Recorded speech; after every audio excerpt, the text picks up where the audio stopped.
Pak, Hmm. Ratna mau ngomong. Ngomong kok pakai minta izin? Ada apa? Ratna,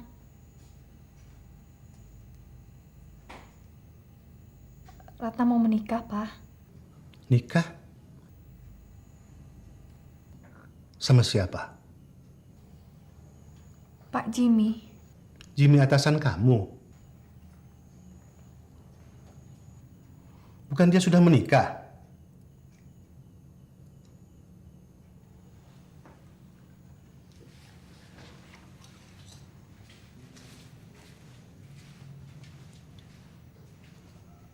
Mereka mau bercerai, Pak. Karena ada kamu? Bukan, Pak. Perkawinan mereka memang sudah hancur. 2 tahun mereka sudah bisa ranjang. Dan kami akan menikah. Begitu perceraian mereka diputus pengadilan. Kalau mereka sudah lama pisah ranjang, kenapa baru sekarang mereka punya pikiran untuk cerai? Mana Ratna tahu, Pak? Maksud Papa, kenapa dia berpikiran untuk cerai setelah kamu bekerja di situ? Pasti ada faktor kamu jadi penyebab. Lagi pula, kenapa kamu begitu yakin akan menikah? Padahal mereka belum resmi bercerai. Pak Jimmy mengajak saya ke pengacara. Dan saya mendengar sendiri bahwa mereka sedang menyusun rencana perceraian itu. Sebagai apa kamu diajak ke pengacara? Sebagai sekretaris dia atau sebagai apa? Sebagai saya ingin kepastian. Kepastian? Untuk apa mencari kepastian? Mau cerai, mau rujuk, itu urusan mereka. Soal dia mencoba merayu kamu untuk menjadi istrinya, itu perkara jamak. Jangankan lelaki yang rumah tangganya berantakan, yang rumah tangganya bahagia saja, banyak yang mulutnya gatel untuk merayu perempuan. Apalagi ketemu gadis lugu seperti kamu. Pokoknya, Papa tidak mau dengar anaknya kawin sama lelaki yang masih berumah tangga. Titik. Tapi, Pak, Kamu hamil?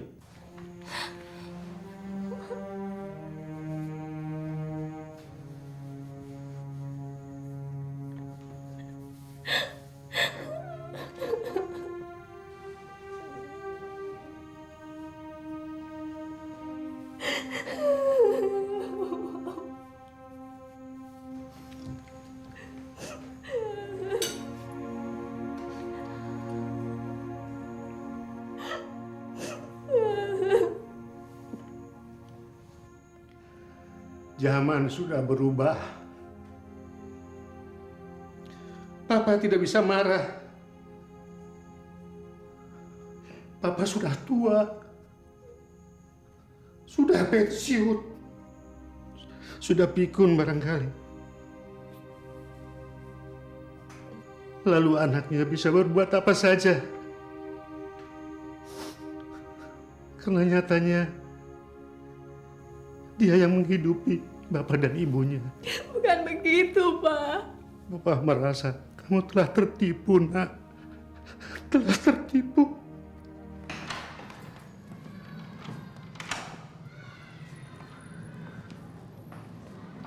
Masuknya mulai kapan? Sekarang, Oh, sebentar.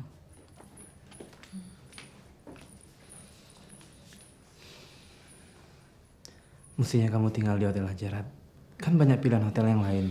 tidak usah. Saya biasa hidup sederhana. Kalaupun memungkinkan, kenapa tidak memilih yang lebih murah? Toh fasilitas di tempat kos ini juga tidak jauh berbeda dengan fasilitas di hotel berbintang. Maafkan saya, Ratna. Ini bukan salah kamu. Ini semua inisiatif saya. Papa tidak mengatakan apa-apa. Tapi saya merasa saya harus pergi dari rumah untuk menghindarkan rasa malu Papa. Papamu pasti akan memaafkan setelah kita menikah dan punya anak. Saya harap begitu. Sebaiknya sekarang kamu pulang. Ingat kata-kata pengacara kamu.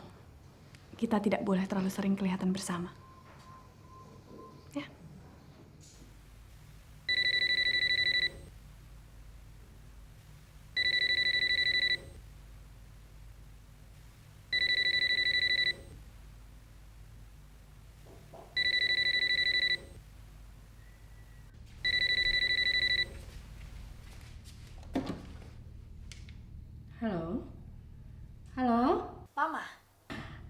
Ratna, di mana kamu?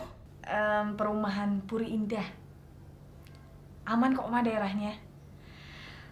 Bapak gimana, Ma? Sejak kamu pergi, Papa murung terus. Rata minta maaf sama Mama Papa. Rata janji semuanya akan beres. Dan Rata berharap kalau Rata sudah menikah nanti, Papa tidak malu lagi menerima anaknya yang hamil ini. Mama percaya sama kamu, Nak. Ayo, Ma. Kalau Mama mau datang ke sini, kapan aja boleh. Alamatnya di Jalan Flamboyan 2, nomor 28. Rumah siapa ini? Tempat kos, Ma. Tapi fasilitasnya seperti hotel berbintang. Sudah dulu ya. Ada Papa. Iya, Ma.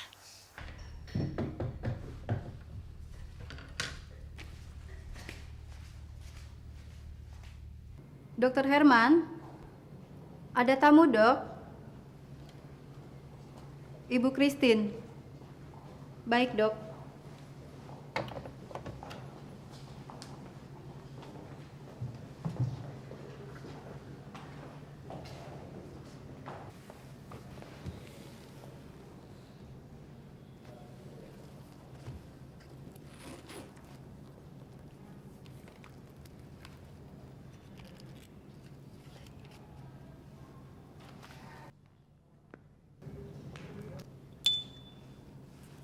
Herman.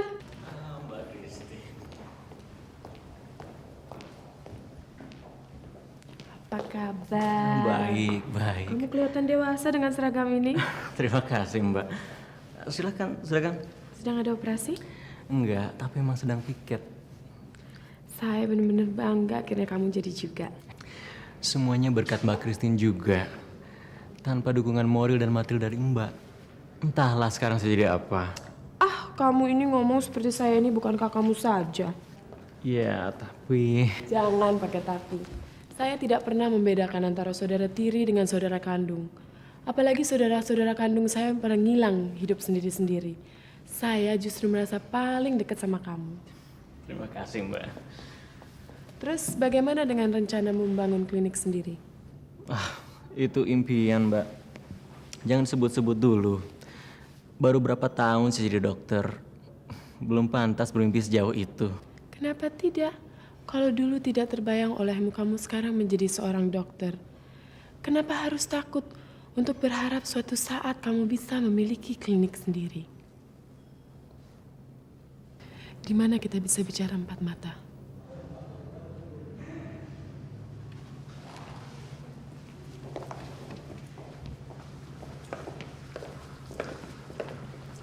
Kebetulan bakal ada cash nganggur. Yang sayang kalau tidak diinvestasikan. Saya ingin kamu mengelolanya untuk membangun klinik yang kamu impikan itu. Tetapi dengan syarat, kamu harus meninggalkan pekerjaan kamu yang sekarang ini.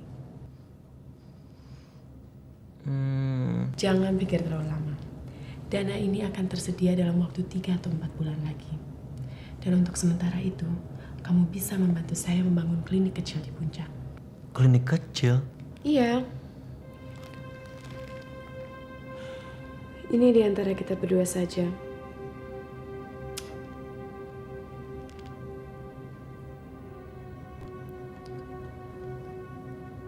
Suami saya menghamili sekretarisnya. Dan saya ingin mengambil bayi yang dikandungnya. Kamu kan tahu sekarang saya sudah tidak punya anak dan tidak mungkin punya anak lagi. Saya ingin kamu menjaga perempuan itu supaya dia bisa melahirkan dengan selamat. Saya ada villa di Puncak yang bisa kamu rekayasa menjadi sebuah klinik bersalin. Tapi perempuan itu tidak boleh tahu rencana ini. Setahu dia, Jimmy akan menceraikanku dan menikahinya.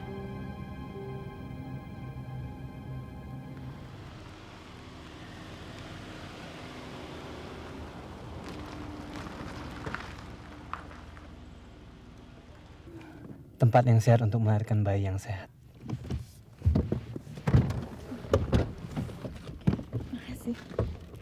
Selamat datang di klinik kami. Terima kasih, Dokter Setiawan. Dokter, kenalkan, ini calon istri saya. Setiawan. Ratna. Mari ke dalam.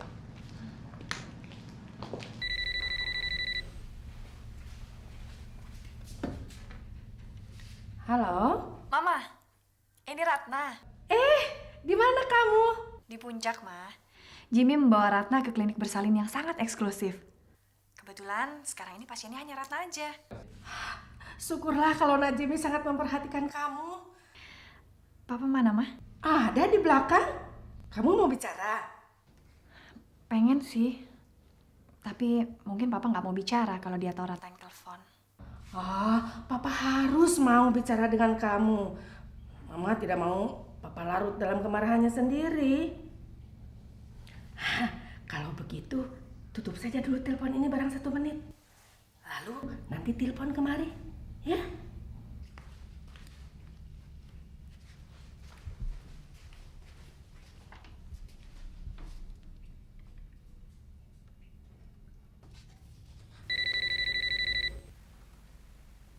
Pak, angkat. Mama lagi di kamar mandi.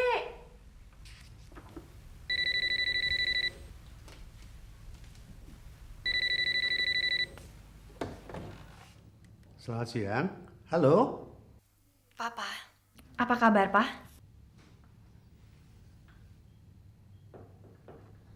Papa baik-baik saja. Kamu? Gimana Ratna bisa baik-baik kalau Papa tidak mau memaafkan Ratna? Memang kamu pintar bicara. Ya Tuhan, lindungilah anakku. Ratna minta maaf, Pak. Ratna sudah bikin malu Papa dan Mama. Ratna berharap Papa masih mau menganggap Ratna sebagai anak Papa. Jangan bicara begitu kamu. Kalau Papa nggak keberatan, Ratna mau Papa dan Mama kesini. Di sini tempatnya enak sekali. Selamat sore, Dokter Herman. Mbak Ratna. Pak Mahmud? Wah, bagaimana caranya nih bisa berjalan berduaan begini? Pak Mahmud sendiri bagaimana ceritanya bisa bekerja di sini? Ya, setelah Ibu Christine memecat saya terpaksa mencari pekerjaan lagi di tempat lain. Kebetulan di restoran baru ini membutuhkan banyak tenaga. Syukur alhamdulillah saya langsung diterima. Tapi Mbak Ratna kenapa tidak mengundang-undang saya? Mengundang kemana? Sudah besar begitu, saya nggak pernah tahu kapan dirame-rameinnya. Memang nggak pakai acara rame-rame kok. Kita mau duduk di mana? Saya masuk ke dalam dulu ya, Pak Mahmud. Silakan, silakan. Silakan, Dokter Herman.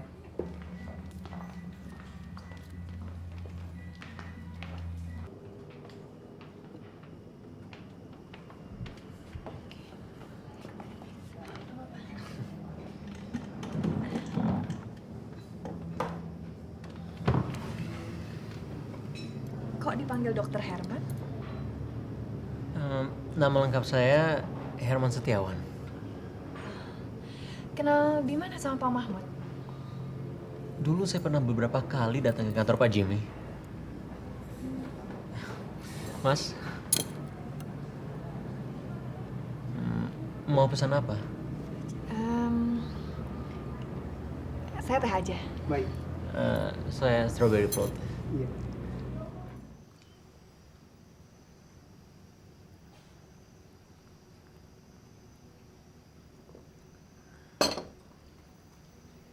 Sendirian, dokter?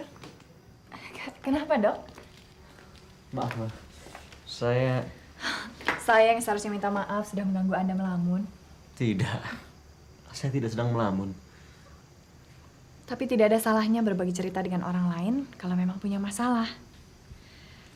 Sejak pulang dari restoran tadi sore, saya lihat Anda terus gelisah soal Mahmud. Iya.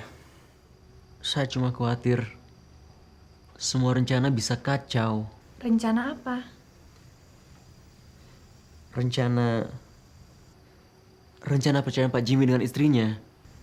Apa hubungannya dengan Pak Mahmud?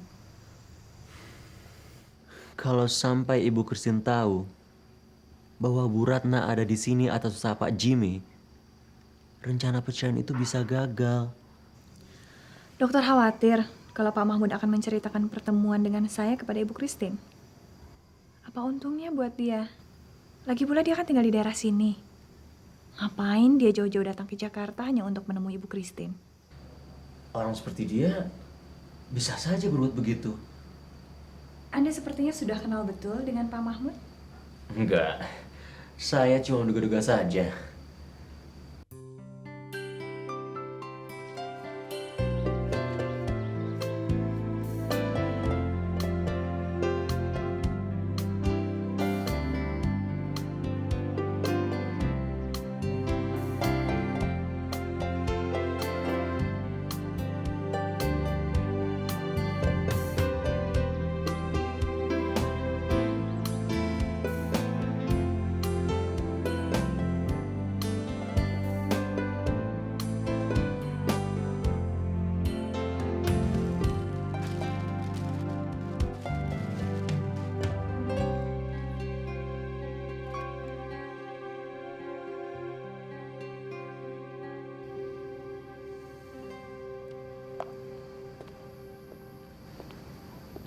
Jangan terbawa perasaan, dokter.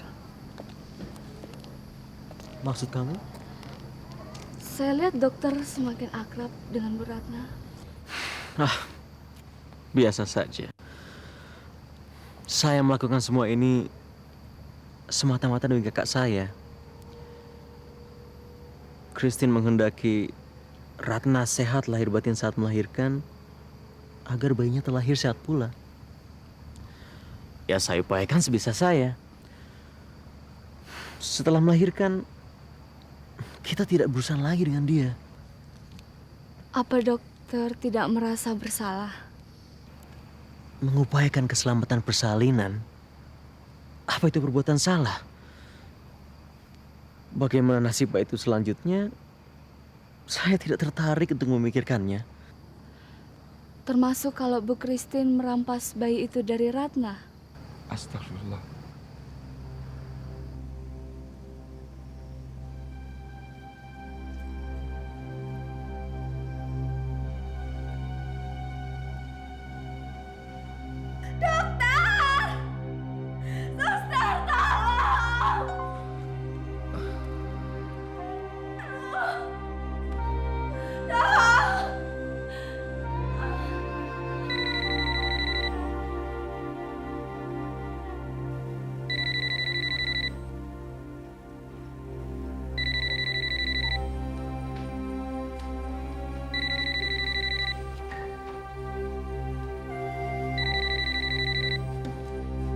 Ya, halo.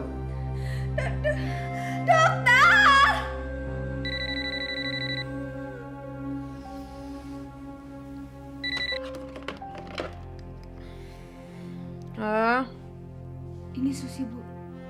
Sebentar lagi Bu Ratna akan melahirkan. Kalau bisa sebelum matahari terbit itu lebih bagus. Jimmy dan Joko sedang dalam perjalanan ke sana. Sebentar lagi pasti sampai. Jangan lupa dengan tugasmu, oke? Iya, Bu.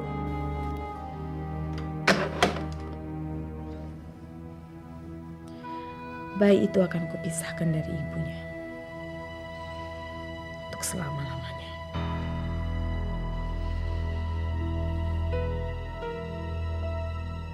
Jangan sampai ketinggalan update terbaru dari MVP Hits dengan subscribe dan klik tanda lonceng di bagian kanan.